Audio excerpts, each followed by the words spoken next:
Tanghali na naman, kain po tayo. Ang ulam ay pusit na adobo. Nang dahil sa maatake na naman ang ating UTI, kailangan natin lumantak ng pipino. Diba? Ito yung nakakabawas din sa pagpano ng UTI mga idol. Pipino.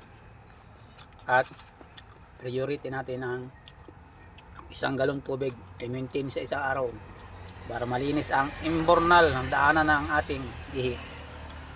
Mga idol, mayroon pa tayong panghimagas dalawang saging ito.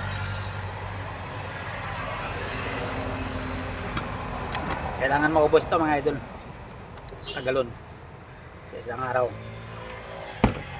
para malinis ang ating pantog.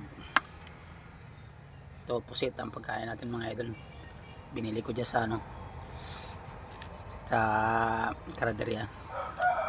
Kain po tayo. Ito bigas ko, yung bigas ng inipay mga idol. Masarap siya.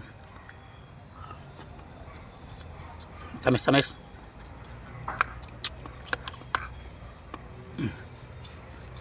Bawal sa akin ang maalat mga idol. Kaya pag magluto ako sa bahay, walang asin, walang lasa, magluto ako ng gulay, sabi ko sa asawa ko, kuha muna ako bago timplahan. Okay. Bawal sa akin yung may asin. Grabe yun ang UTI ko mga idol. 4 na bisis na pabalik-balik. Laging grabe ang pagbumalik, grabe siya. Sakit ng baywang ko. Yan ang palatandaan pag sumakit na yung baywang ko. Ayun. Mabait na UTI ko. Dahil din sa mga nakakain maalat mga idol. Dahil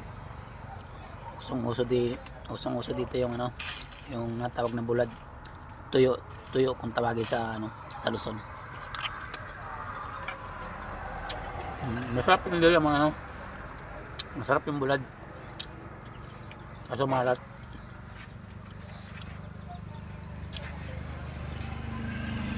Maganda yung sariling gawa ng bulad mga idol, yung gawa na mismo yung gagawa para makontrol mo yung paglagay ng asin. Pwede naman yung hugasan mo lang sa dagat tapos ibilat para walang asin.